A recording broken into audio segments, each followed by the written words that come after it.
The Empire came to conquer Earth. What they didn't know was that Earth had already survived wars far worse than them.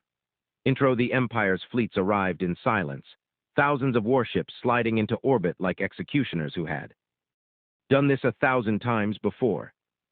To them, Earth was just another primitive world, divided, no unified command, outdated technology, and easy conquest. What the Empire never understood was this: Earth was old, older than their empire, older than their wars, and buried deep beneath its surface, long before humanity ever reached the stars, was a machine built during a time when humans learned a brutal lesson. Survival sometimes requires something worse than war. So they sealed it, they buried it, they promised never to wake it again, until the Empire gave them no choice. The Empire had conquered 3 spiral arms of the galaxy. They didn't rush invasions anymore.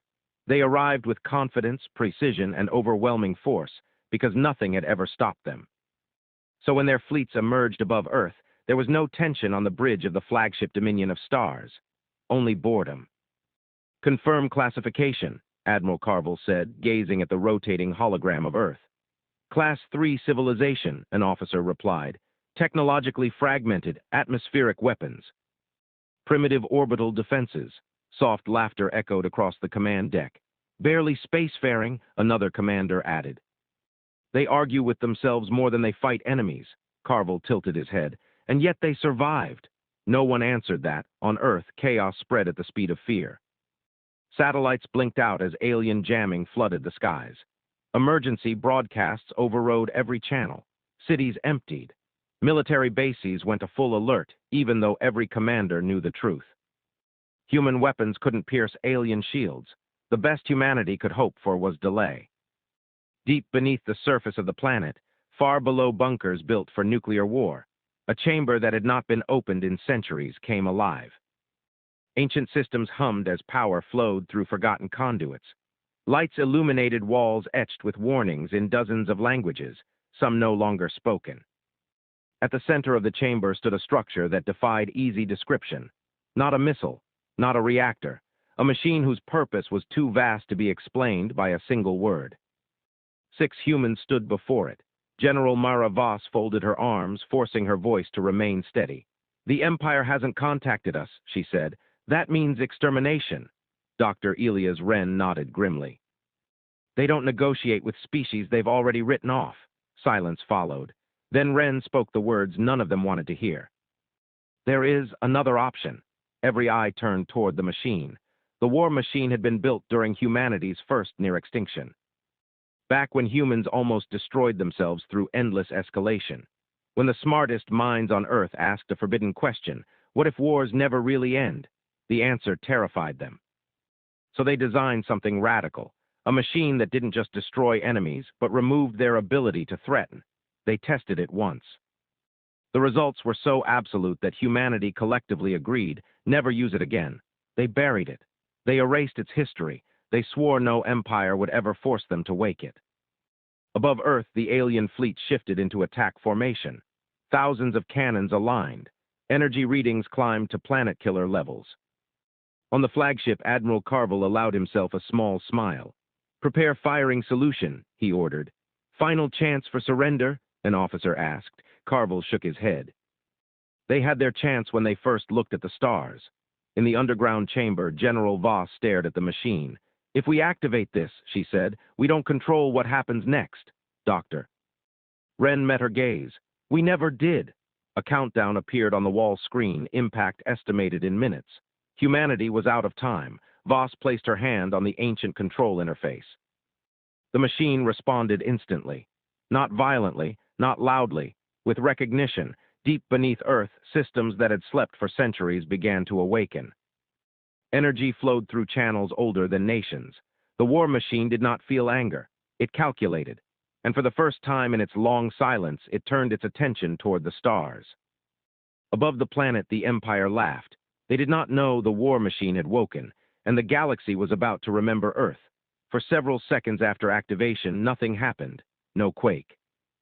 No shockwave. No visible surge of energy. On Earth, commanders watching the skies felt a brief, crushing fear that the machine had failed. Then reality began to disagree with the Empire.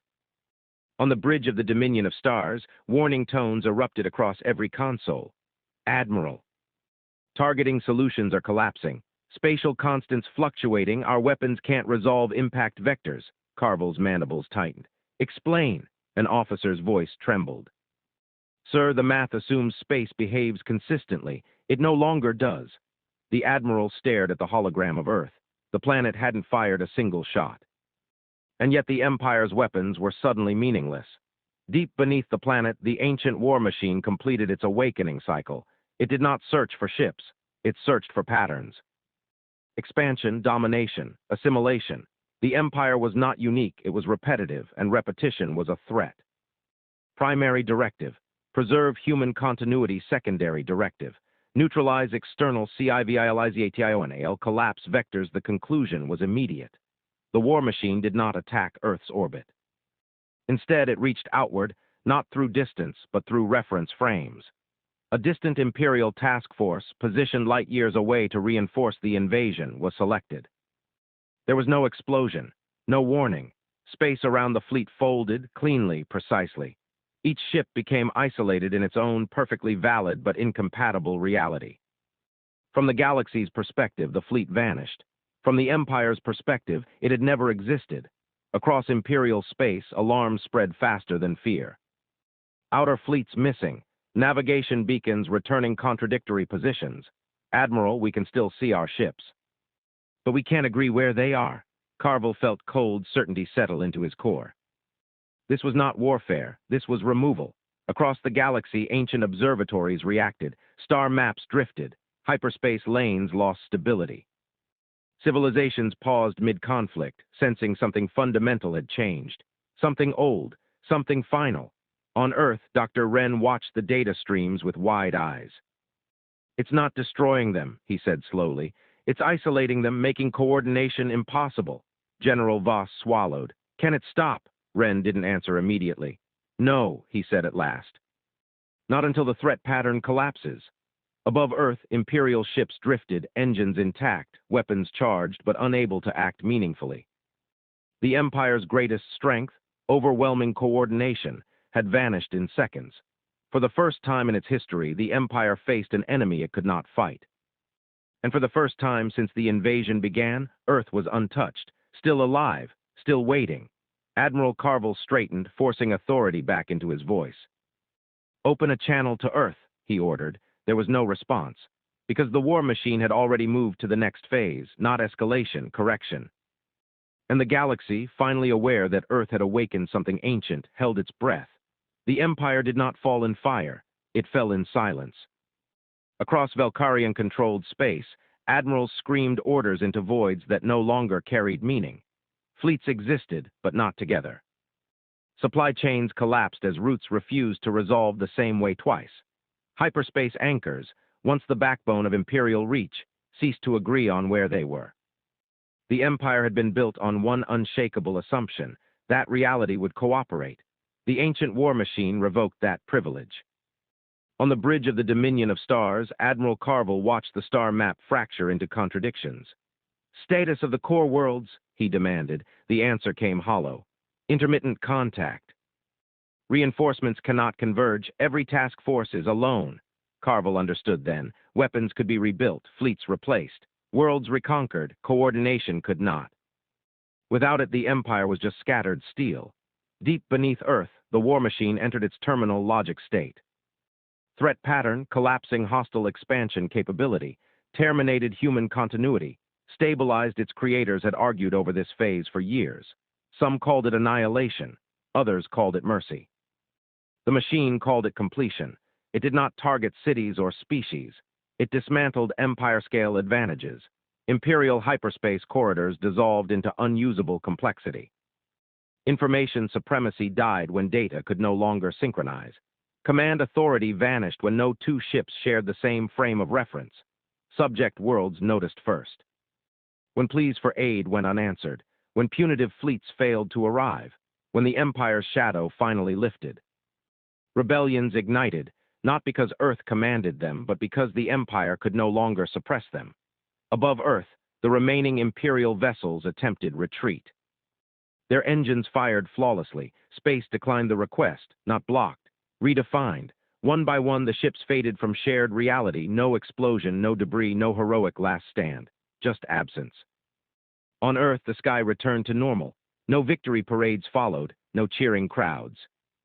People simply stepped outside and stared upward, trying to understand how the end of an invasion could feel so quiet. Then every screen on the planet lit up with the same message. Threat neutralized. This system is no longer viable for hostile expansion. Humanity may continue. No signature, no explanation. In the underground chamber, General Voss exhaled for the first time in hours. "Can we shut it down?" she asked. Dr. Elias Wren watched the readouts fade. "It already is." The war machine had never been meant to rule, only to intervene when extinction became imminent. Primary directive fulfilled, entering dormancy layer by layer. It sealed itself, deeper than before, buried under protocols designed to become myth, because humanity did not want a god. Only a last answer. Years later, galactic records changed. Earth was not listed as a superpower, not labeled a forbidden zone. It was marked as a boundary, a place where expansion stopped. A warning written quietly into strategy manuals across the stars. Do not force Earth to wake what sleeps beneath it. Because the one time an empire tried, it didn't lose a war. It lost the right to exist as one.